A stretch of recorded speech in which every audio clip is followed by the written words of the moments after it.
It's 1971. A psychologist at Stanford locks 24 perfectly normal college students in a basement, gives half of them uniforms, and within 6 days has to shut the experiment down because the guards are torturing the prisoners. None of them were violent before. None of them were sadists. They were sophomores who answered an ad in the newspaper. Over the next 20 minutes, you'll learn why that basement is the most dangerous room in the history of psychology, why almost everything you were taught about your brain in high school is wrong, and how to spot the three forces that are quietly running your life right now without your permission.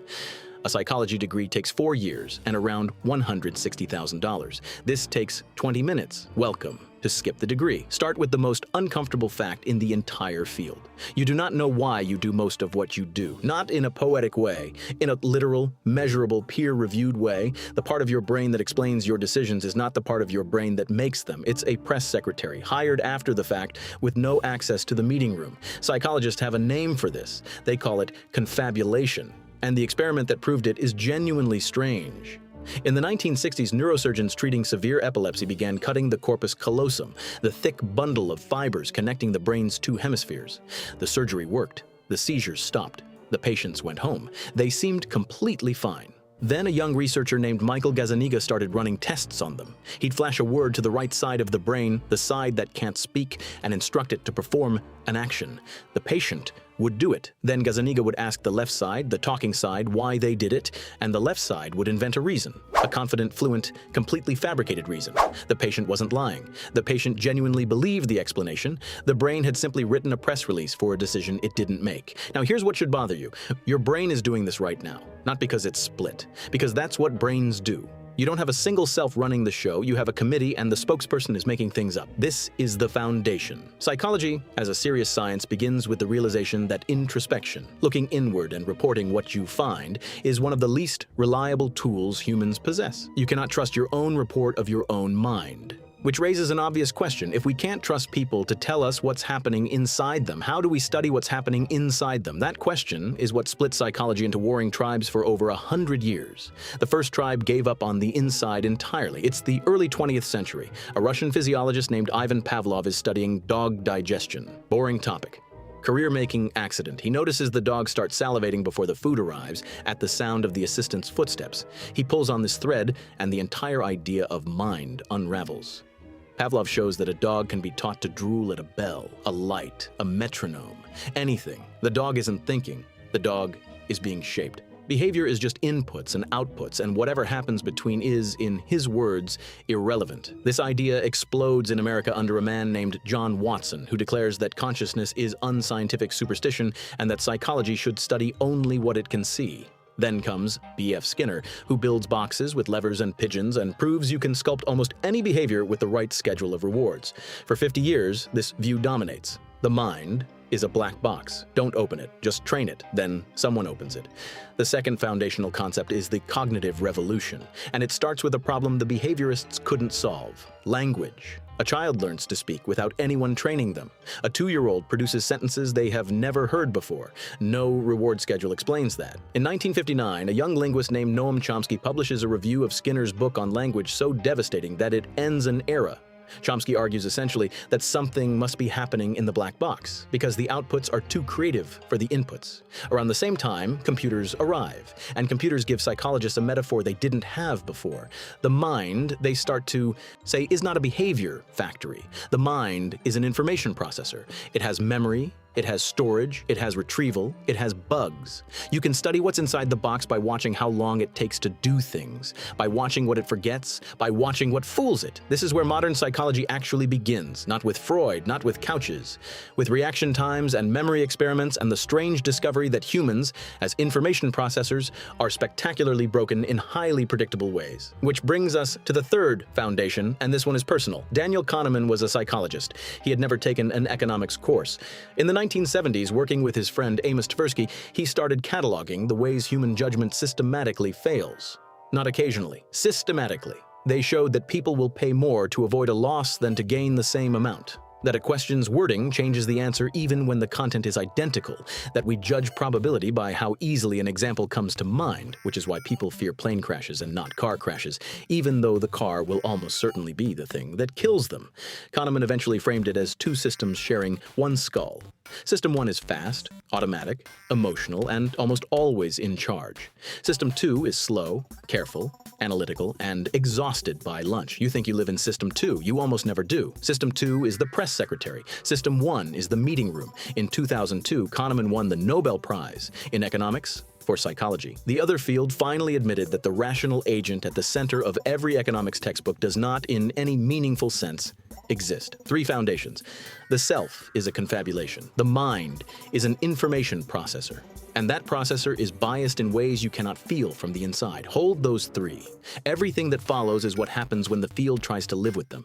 Because the moment psychology accepted that humans are not who they think they are, it started running experiments that, frankly, would not be legal today, and the results broke the field's confidence in human nature itself. It's 1961, Yale University. A psychiatrist named Stanley Milgram has set up what looks like a learning experiment. The volunteer is told they're the teacher. Another person in the next room is the learner.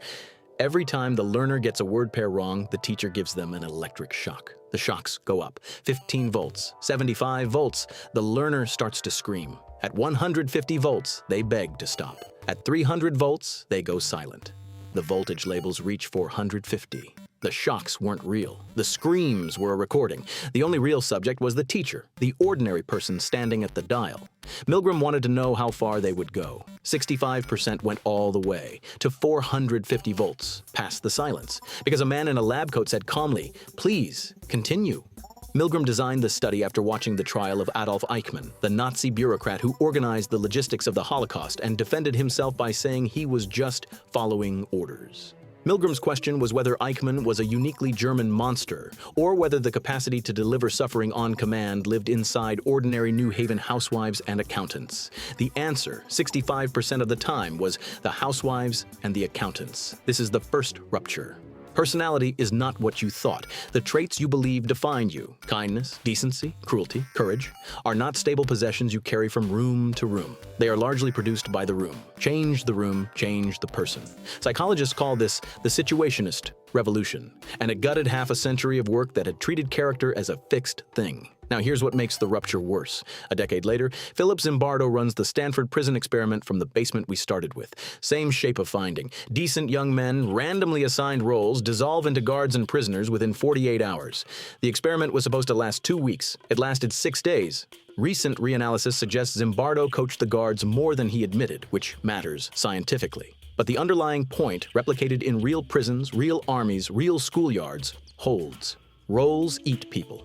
This is the part most psychology curious. Viewers don't get told out loud. Every framework eventually ages out. The behaviorists were sure they had it. The Freudians were sure they had it. The situationists were sure they had it. And every one of them was partly right and badly incomplete, and the next generation will say the same about ours. Notice the pattern. Each layer makes the previous one feel obvious in retrospect, but at the time, nobody could see past their own. Which brings us to the second rupture, and this one is harder because it's still happening. Around 2011, a group of researchers tried to do something boring. They tried to repeat famous psychology experiments, not to disprove them, just to check the math. The result became known as the replication crisis, and it is the most important thing to happen to the field in 50 years. Roughly half of the studies failed to replicate. Half, the famous power pose study, where standing like Wonder Woman supposedly raised your testosterone, gone. The ego depletion studies, where willpower supposedly drained like a battery, wobbling. Even some of Kahneman's priming results, the ones where seeing words about old age made you walk slower, came back with the data looking suspiciously thin. Kahneman, to his credit, publicly admitted he had placed too much faith in the underlying findings. That is what a scientist looks like. The crisis exposed something the field had hidden from itself. A single study, with 60 undergraduates on a Tuesday afternoon in one university, was being treated as a fact about human nature. It was never a fact about human nature. It was a tweet. The next time you read a headline that says scientists have found that people who do X are more likely to feel Y, your default response should not be belief. It should not be skepticism either. It should be one question. Has it replicated? We'll come back to that question because it's going to matter for how you read every piece of psychology you ever encounter. But first, the third rupture, which is happening right now. For most of psychology's history, the field studied the most available humans on Earth. Almost every famous study, the ones that built every introductory textbook you've ever opened, was conducted on a single, weird population. Western, educated, industrialized, rich, democratic. A team of researchers in 2010 noticed this and gave the population an acronym, WEIRD. And then they pointed out something embarrassing. American undergraduates are, on many psychological measures, statistical outliers among humans. Their visual perception is unusual. Their moral reasoning is unusual. Their sense of self is unusual. The field had spent 100 years studying the strangest humans on the planet and assuming they were the default.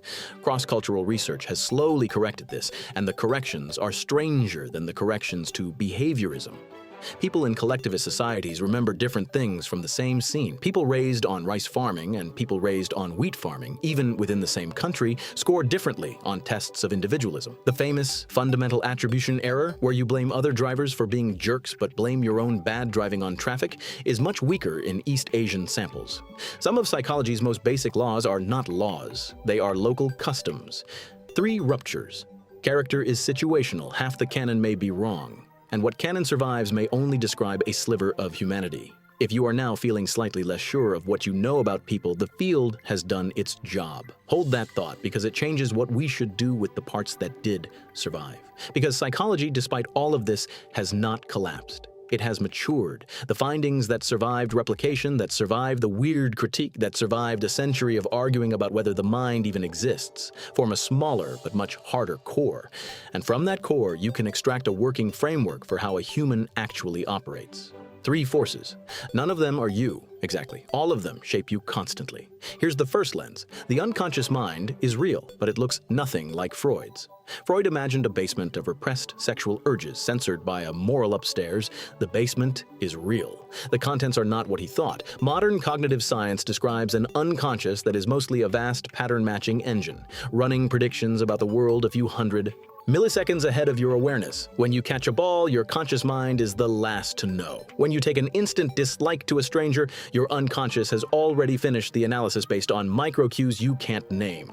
This is why people who survive earthquakes often report feeling something was wrong before the shaking started. Their unconscious had picked up the low-frequency tremor before the conscious mind admitted it. The second-order consequence is that most of what feels like intuition is just compressed experience. Your awareness can't unpack. A nurse with 30 years on the floor knows a patient is about to crash before any monitor agrees. She can't tell you why.